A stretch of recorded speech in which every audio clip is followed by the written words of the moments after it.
Azərbaycanın dövlət maraqları Səməd bəy də bunu deyir, Səməd müəllim.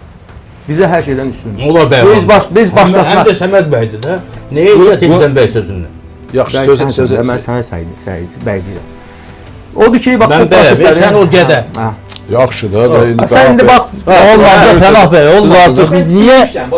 Yaxşı olmadı, çox xahiş edirəm. Pənah bəy, xahiş edirəm. Pənah bəy, ayıb olsun. Ya olmadı bu, vallahi olmadı.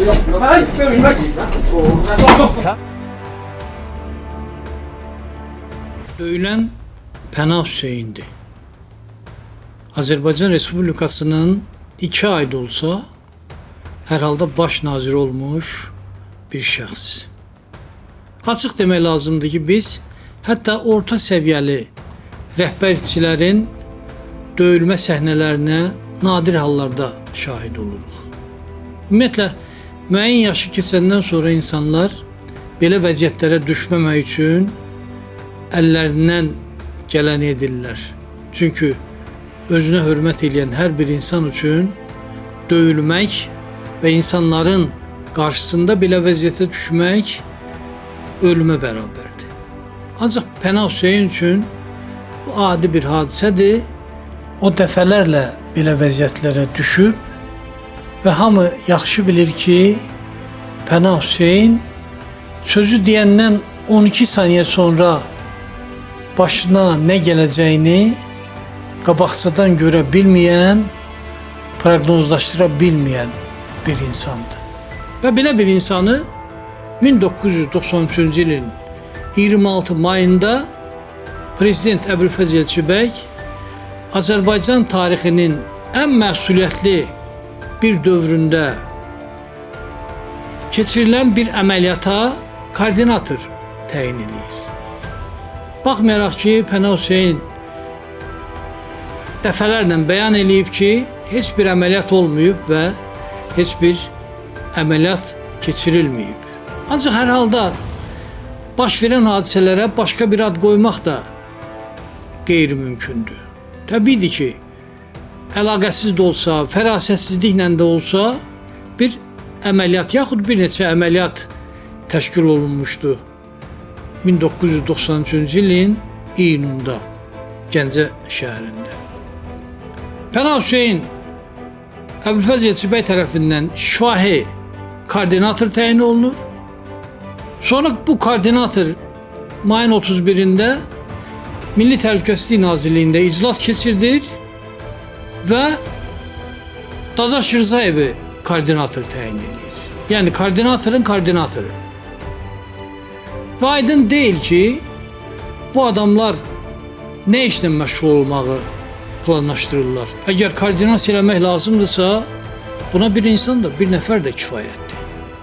Koordinatorun biri əyləşir Bakıda, digəri də Kür qəsəbəsində, Şəmkirdə qərargah yaradır və oturur orada. 31 maydan sonra heç bir müzakirə yoxdur. Nümayəndələr gediblər Gəncəyə, 3000 nəfərdən artıq qoşun yeridilib, eyni zamanda 104-cü hərbi hissə də əməliyyatda iştirak eləməlidir. Ondan artıq tank, uzaq vuran top, piyadaların döyüş maşını və digər qırat qurğuları deməli, həmin o qərargahın sərəncamına verilib. Ancaq vaxt keçdikcə Gəncəyə gələnlər arasında bir narahatçılıq yaranmağa başlayır. Gəncədəki vəziyyəti görürlər.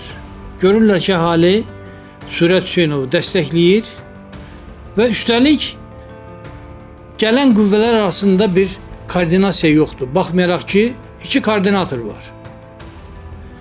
Və həlledici məqamda iyunun 3-də ki, həmin gün axşam saatlarında Sürət Hüseynov həbs olunmalı idi. Bu barədə baş prokurorun sanksiyası var idi.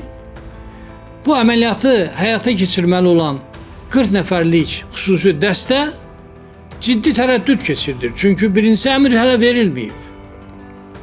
Əmr verməli olan da 2 nömrəli koordinator Dadaş Rzayevdir. Yoxa çıxıb Dadaş Rzayev. Sonralar məlum olur ki, Tovuza gedib. Xüsusi dəstəyə əmri Fəhmin Hacıyev gəlib çatdırır. Və təbiidir ki, əvvəlcədən də deyilib ki, əmr verəcək adam Dadaş Rızayevdir. Dadaş Rızayevin adından deyilən əmri də dəqiqləşdirmək üçün Fəxrəddin Təhməzova zəng eləyir. Xüsusi dəstənin komandiri Təhməzov təsdiqləyir. Deyir ki, Fəhmin Hacıyevin dedikləri doğrudur. Sürət Hüseynov həbs olunmalıdır. Ancaq xüsusi dəstənin komandiri Təhməzova deyir ki, burada vəziyyət yaxşı deyil, əməliyyat təxirə salınsa yaxşı olar. Eyni şeyləri Sülhəddin Əkbər də deyir. Təhməzov da cavab verir ki, bu təbiidir ki, mənim səlahiyyətimə aid olan məsələ deyil, prezidentlə danışmaq lazımdır. Axtarırlar prezidenti. Yoxdur. Ali Sovetin sədrini axtarırlar, o da yoxdur. Baş nazir axtarırlar, o da yoxdur. Və məlum olur ki, hər üçü mədəni istirahət fikrinə düşüblər və Filarmoniyada Xuraman Qasımovanın konsertinə gediblər.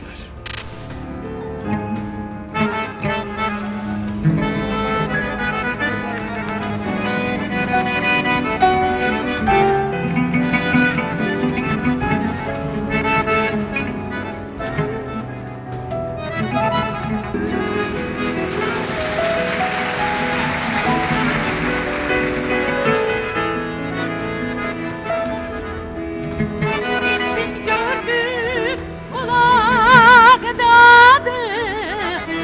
oğlan mənə bax, bax, ceyran mənə bax, bax, əl üzünü yumaqdadır,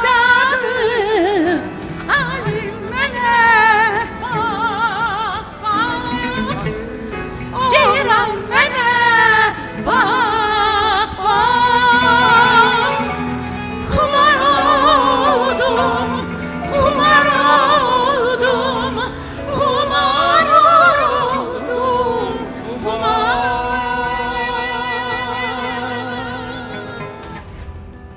Bax beləcə, Gəncədə vəziyyətin həddindən artıq gərgin olduğu bir məqamda Sürət Hüseynovun həbs edilməsinin həlledici əhəmiyyətə malik olduğunu anlamayan dövlət rəhbərləri və ilk növbədə bir nömrəli koordinator Pənah Hüseyn Filarmoniyada Xuraman Qasımovaya və Fidan Qasımovaya qulaq asıb xumar olublar. Elə xumar olublar ki, ondan sonra uzun müddət özlərinə gələ bilməyiblər. Mən bu faktı Pənah Hüseynlə Azərfredum TV-də təşkil olunan debatda dilə gətirdim.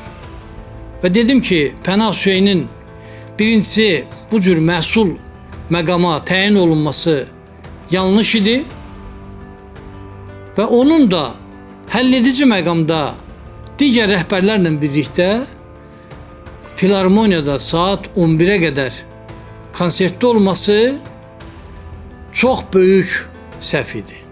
Mən bunu dedim və Pənah Hüseyn öz səviyyəsinə, öz xarakterinə uyğun bilə-bilə ki, yalan deyir, mənə cavab verdi və sübut eləməyə çalışdı ki, konsert saat 11-də bitməyib, saat 7-də 8-də bitib. 4 iyuna qədər hazırlıq yüksək səviyyədə aparıldı mı? Gəncədəki vəziyyət öyrənildi mi? Rəhbər təyin olunan Dadaş Rızayev düşünüldü mü ki, bu kənar yad adam, bizə o qədər də sadiq olmayan adam bu axıra qədər dayanar mı? Bunlar düşünüldü mü? Nəhayət o konsert məsələsi.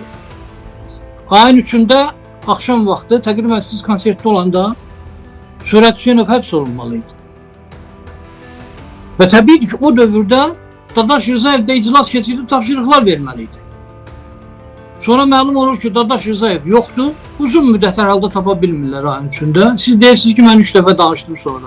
Sonra saat 11-də dediniz, çıxdım konsertdən, danışdım. Nə vaxt dedim mən onu? Siz deyibsiniz, o elə bir ifadəniz var. Mən hətta 11-də nə vaxt? Elə 11-də olmayıb, bax bu saat 8-də, 7-də bitən bir konsertdir. Özünüzdən yalan danışmayın. Bir dakika. Ya, Evet. bana Pənah xahiş xəbərdarlıq edirəm, etmiş, bitirsin. bir dəfə xəbərdarlıq elədim. Həddinizi bilin. Olmadı da biz deyip Ben- ben- sen başlamsan ağzı Bir öyle dakika. danış. Bir dəqiqə, qulaq. Pənah bəy, Qulaq. Qulaq. Abdalov bəy, mən sizdən xahiş edirəm, üzr istəyirəm Abdalov bəy. Siz də korrekt olun da, heç bir. Mən artıq dərəcədə xahiş edirəm, istənilən sualı verə bilərsiniz, amma yalan danış, belə təhqir eləməyin. Həm sizə, həm Pənah bəydən xahiş Mən ona edirəm ki, dedim ki, yalan danışdı. O deyir. Və mən heç Pənah bəy düz eləmədi, Ya- əlbəttə, Ha. düz demədi. Ben demişim ki saat 11'de konsertten konuşuq, yalan danışsınız. Dəstən özdə.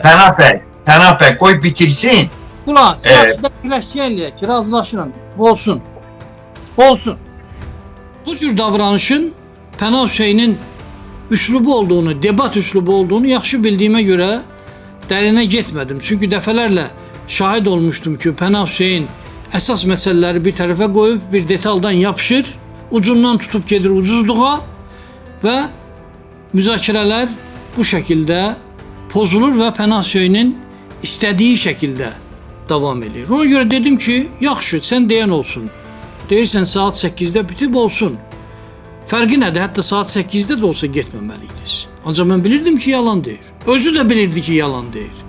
Sadəcə olaraq bu insanlar belədilər və yadından çıxıb ki, bundan bir qədər əvvəl Xural TV-də bizim aramızda debat olmuşdu və orada da bu məsələ qalxmışdı.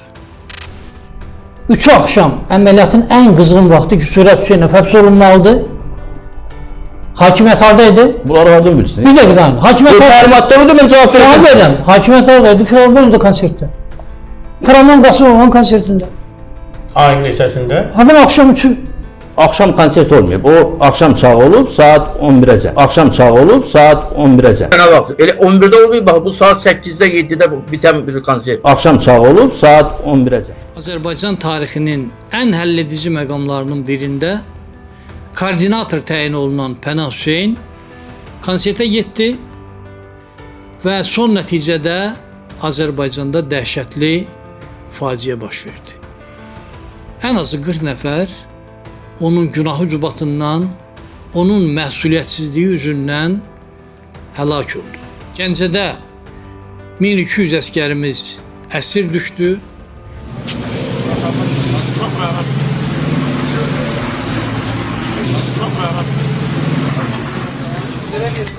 Pənah Hüseynin qırmızı yalan danışdığını hamınız gördünüz. Sizcə utanacaqmı? Üzr istəməkdən danışmaq belə istəmirəm. Çünki bu cür adamlar danışdıqları yalana görə üzr istəməyə adət eləməyiblər. Çünki fasiləsiz yalan danışmaqla məşğuldular. Ancaq insan heç olmasa xəcalət çəkməlidir. Ancaq Pənah Hüseynin davranışından görünür ki, xəcalət hissi də ona yaddır və etdiyi ləyaqətə sığışmayan hərəkətlərə görə heç vaxt xəcalət çəkmir. Və bu da təbiidir. Çünki müdriklər deyiblər ki, insanlar adət elədikləri hərəkətlərə görə xəcalət çəkmir.